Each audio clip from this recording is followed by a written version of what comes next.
تو انہیں مل گیا، اور اگر میرا حق تھا تو میں نے اپنا حق انہیں بخش دیا۔ دستبرداری کے بعد کچھ لوگوں نے انہیں مسلمانوں کے لیے آر کا باعث جیسے برے نام سے پکارا، تو آپ علیہ السلام نے فرمایا آر دوزخ سے بہتر ہے۔ ایک کوفی آپ سے ملنے آیا تو کہنے لگا، اے مسلمانوں، ذلیل کرنے والے تجھ پر سلام ہو۔ آپ نے جواب میں فرمایا، میں اہل اسلام کو ذلیل کرنے والا نہیں ہوں، بلکہ مجھے یہ بات اچھی معلوم نہ ہوئی کہ ملک و حکومت کے لیے تمہیں قتل کرا دوں۔ میزبان رسول کی عجیب وصیت۔ امیر معاویہ رضی اللہ عنہ نے اپنے دور خلافت میں قیصر روم کے پایہ تخت قسطنطنیہ پر بڑے اہتمام و انتظام کا ساتھ بری اور بحری دونوں راستوں سے پہلا حملہ کیا۔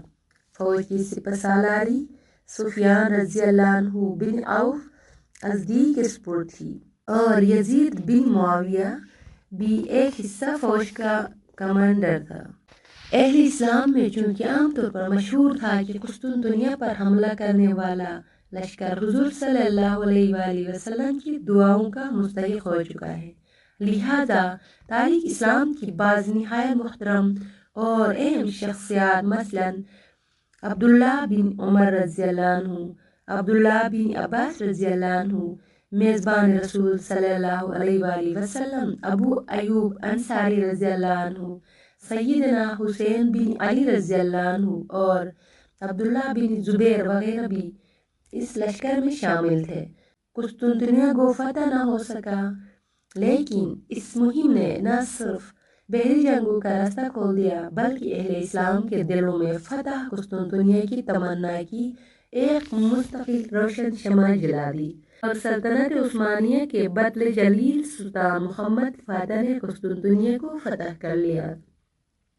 قسطنطنیہ کے محاصرے کے دوران میں میزبان رسول صلی اللہ علیہ وآلہ وسلم حضرت ابو ایوب انصاری رضی اللہ عنہ مرض الموت میں مبتلا ہو گئے۔ یزید بن معاویہ رضی اللہ عنہ نے دریافت کیا کہ اگر کوئی وصیت ہو تو ارشاد فرمائیں۔ انہوں نے فرمایا، میری وصیت یہ ہے کہ جب میں وفات پا جاؤں تو میری لاش کو جہاں تک ممکن ہو سکے دشمن کی سرزمین کے اندر تک لے جا کر دفن کرنا۔ چنانچہ حضرت ابو ایوب انصاری رضی اللہ عنہ کی وصیت کے مطابق ان کے جسم کو قسطنطنیہ کے قلعہ کی دیوار تک لے جایا گیا اور قبر کھود کر انہیں وہاں سپرد خاک کر دیا گیا۔ دفن کر چکنے کے بعد بآواز بلند اہل روم سے کہا گیا کہ اے روم والو، ہم نے یہاں اپنے رسول پاک صلی اللہ علیہ وآلہ وسلم کے میزبان اور عظیم شان ساتھی کو دفن کیا ہے۔ بخدا اگر تم نے ان کی قبر یا جسم کی بے حرمتی کی تو اس کے بدلے میں سلطنت اسلامی کی حدود میں تمام گرجوں کو پیوند خاک کر دیا جائے گا اور ہماری حدوں میں ناقوس نہیں بچ سکے گا۔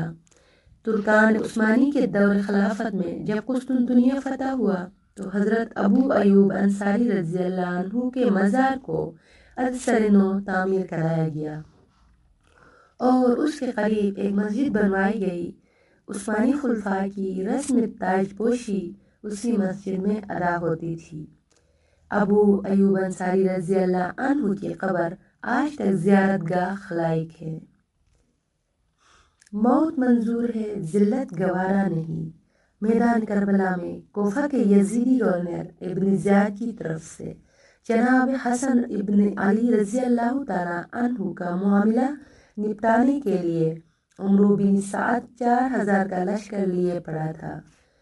حضرت حسین رضی اللہ تعالیٰ عنہ کے تقدس و بزرگی کے پیش نظر اس کی کوشش شروع میں یہ تھی کہ کس طرح یہ معاملہ جنگ و جدال کے بغیر طے ہو جائے۔ اس نے جناب حسین رضی اللہ تعالیٰ عنہ سے مل کر گفتگو کے ذریعے سے کوئی فیصلہ کرنی ٹھان لی۔ حضرت حسین رضی اللہ کی طرف سے یہ 3 باتیں پیش کی گئی کہ ان میں سے کسی ایک پر عمل کیا جائے۔ انہوں نے فرمایا، پہلی بات یہ ہے کہ اہل کوفہ نے مجھے بلایا تھا، اب جب کہ وہ مجھ سے منحرف ہو گئے ہیں تو مجھے مکہ معظمہ واپس جانے دیا جائے تاکہ وہاں پہنچ کر عبادت الہی میں مصروف ہو جاؤں۔ اگر پہلی بات منظور نہیں تو مجھے کسی سرحدی مقام کی طرف نکل جانے دو تاکہ کفار کے ساتھ لڑتا ہوا شہید ہو جاؤں۔ اگر دوسری بات بھی ناقابل قبول ہے تو تم لوگ میرے راستے سے ہٹ جاؤ اور مجھے سیدھا یزید کے پاس دمشق جانے دو۔ اگر تم چاہو تو اپنے اطمینان کی غرض سے میرے پیچھے پیچھے آ سکتے ہو، میں یزید سے براہ راست اپنا معاملہ طے کر لوں گا۔ ابن سعد اس گفتگو سے بہت خوش ہوا۔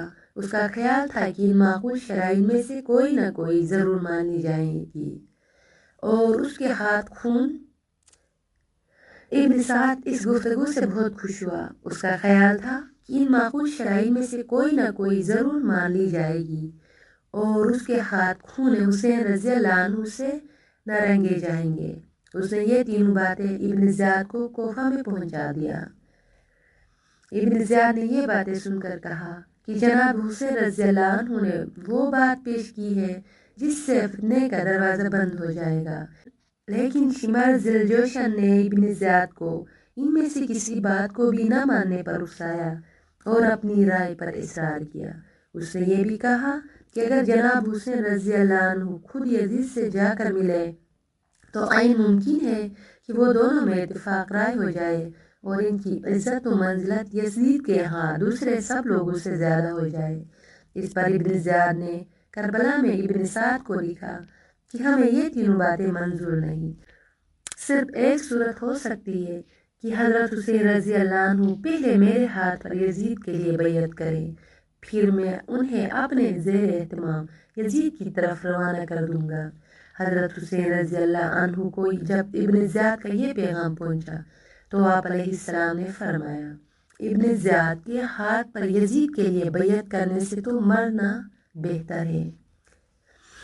میں نے حجت تمام کر دی۔ جب جناب حسین ابن علی رضی اللہ عنہ کو یقین ہو گیا کہ کوئی فوج دو چیزوں میں سے ایک کی طالب ہے، یزید کی غیر مشروط بیعت یا حسین رضی اللہ کا سر، تو انہوں نے 10 محرم 21 ہجری کو اپنے ساتھیوں کو مناسب مقامات پر متعین فرما کر اور ضروری ہدایات دے کر کوفی لشکر کے سامنے اونٹ پر سوار ہو کر تقریر فرمائی۔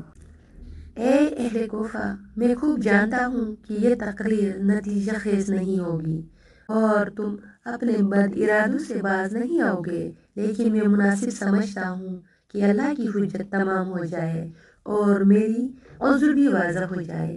اے لوگو، جو شخص تم میں سے مجھے جانتا ہے وہ تو جانتا ہی ہے، جو نہیں جانتا وہ اب اچھی طرح جان لے کہ میں محمد رسول صلی اللہ علیہ وآلہ وسلم کا نواسہ اور علی ابن ابی طالب کا بیٹا ہوں۔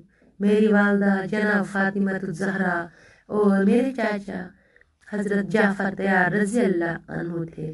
میں نے کبھی وعدہ خلافی نہیں کی، نہ کبھی نماز چھوڑی اور نہ کسی مومن کو قتل کیا یا تکلیف پہنچائی۔ اگر عیسیٰ علیہ السلام کا گدا بھی دنیا میں موجود ہوتا تو تمام عیسائی قیامت تک اس کی پرورش نگہداشت میں مصروف رہتے۔